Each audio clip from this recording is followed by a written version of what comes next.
So we spent a good amount of time putting the Trump people in check, the savior motif people who are blinded by this faith in the savior. We did a good job putting them in check today, but I also want to save a little room for the liberal meltdowns. You know, it's not an us versus them thing, but some of the stuff I'm seeing is pretty insane. Here are some examples. I have seen this thing going around where gay people say that nowhere is safe, that they're living in complete fear now. And people sharing this quote, if you don't understand why your gay friends are terrified right now, then you don't have gay friends. You just know a gay person. And it's like, that is such bullshit, because there are plenty of gay conservatives like Dave Rubin and Andrew Sullivan, just to name a couple. They're not scared. You know, this is your bubble. This is your bullshit. You have been propagandized to think a certain way that you're in fear. I've never heard Trump even mention gay people. In fact, if you look at the previous administration, he elevated an LGBTQ person to the highest level of government that they've ever had.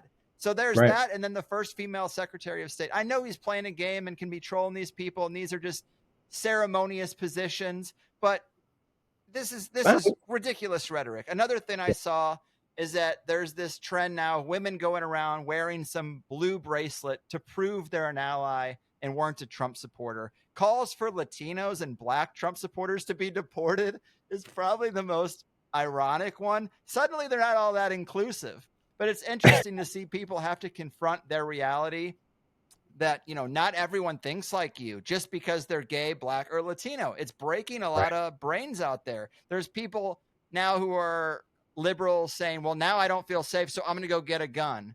Aren't you the gun control party? I mean, it's just so funny, but it's like, now you're realizing that, yeah, if you want to truly protect yourself, protect yourself.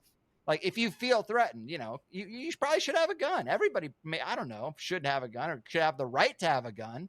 You know, it's putting those people who would have voted to take gun rights away in a position where now they think they want a gun. It's just so funny to see some of the extreme liberal people wrestling with, like, yeah, where did those 15 million voters go? Do I feel unsafe? Maybe I need a gun. There's Black and Latino people who didn't vote for Kamala Harris. How is that possible? It's just goes back to that whole thing of diversity for them is about appearance only, appearance and sexuality, but it is not about diversity of thought or opinion whatsoever. There's one mono opinion, and if you don't share it, we don't understand you.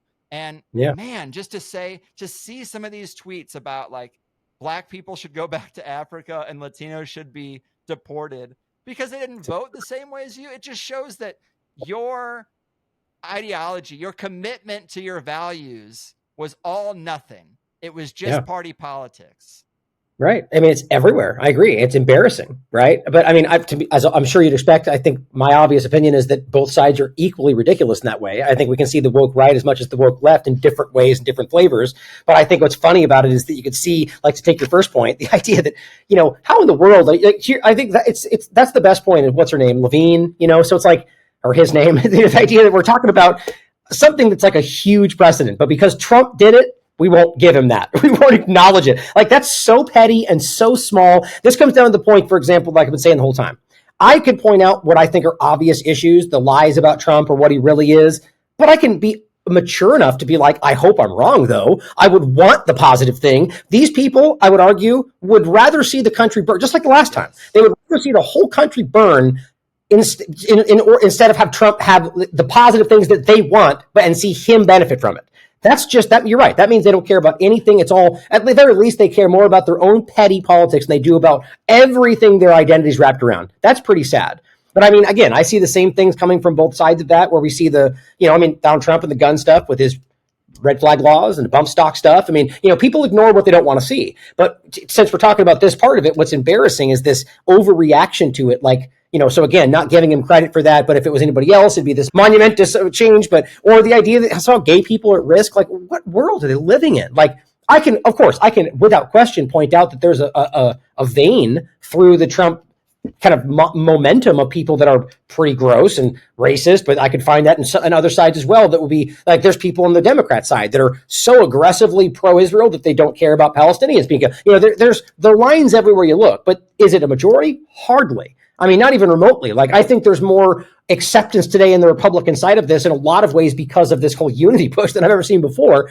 But it's dumb to think that he's going to go after gay people. Like, there is, I mean, could it happen? Sure. I don't believe it will. But is there any evidence for it? Not, like, to your point, I've never heard him mention that. So it's a weird thing for them to go after. But I think that drives from the same place we're seeing a lot of this. Like, for example, this push of this rising anti-Semitic cloud, which is that's been shown in about 15 different ways to be a complete manufactured lie. There is a racism, of course. There's always racism, but even the ADL's numbers that they used to make that case, that was predominantly pro-Palestinian protest that they framed as anti-Semitic, and then they tallied it up and said, "Look at all the anti-Semitism." But the same thing in reverse is that you could show all sorts of things that might happen. But the problem is that we tend to look from our partisan bubble, as you highlighted, and ignore the facts on the table.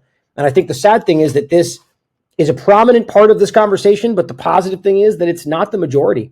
I don't believe that. I see more people in the Republican Party that are good, honest, genuine people that I think are being played by Trump, but they're acting in good. They want good things. They're just buying the good thing narrative. But either way, I think they're good people. Same thing on the left, despite how the Republicans might push back, and then vice versa about Republicans. I see the Democrats out there that are recognizing a genocide, right? That see these are bad things, but they take the narratives of the people from their side, which is that Trump's, racist and MAGA. It's just. But I guess my point is, I think the vast majority, they're not falling for it anymore. And I think that's kind of what we've been talking about all day, is that you see these indications of people that are like, they may still vote, they may still lean one way because they're forced to, because as we talked about all day today, people, what else are we going to do, right? I think that they are ultimately aware of this stuff and are just looking for something new, which is why I'm trying to weasel in there with these points to be like, hey, man, consider other things, But one last point I'll add to that is the idea of the racist point, since we're talking about it. I want Republicans to think about this. 30 seconds ago, you were the Nazi. Yes, by the ridiculous left in this conversation, but it doesn't matter where it's coming from. It's still your government.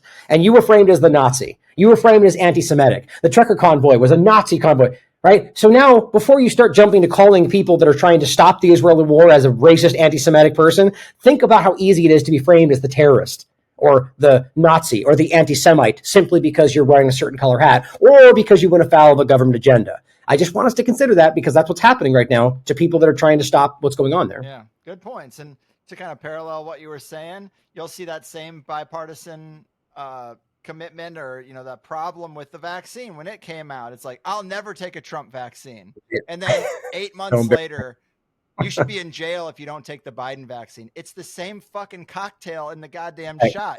You think Trump and Biden are there with the little chef's apron on the assembly line actually putting the liquid in the shot?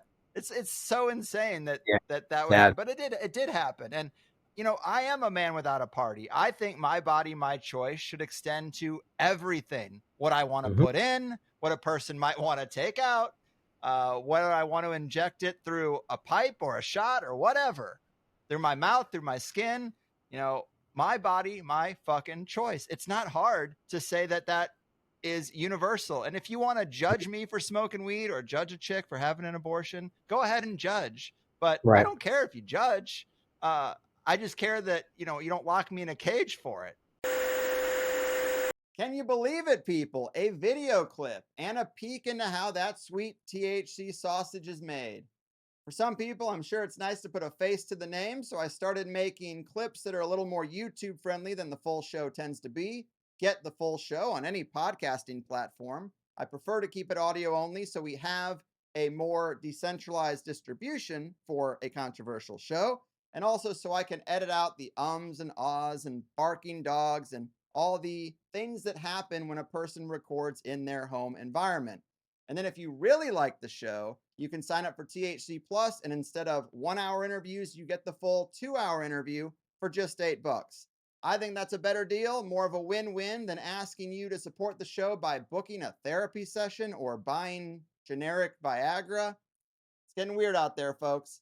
So just go to the highersidechats.com or click the link at the top of any set of show notes, and all your wildest dreams will come true.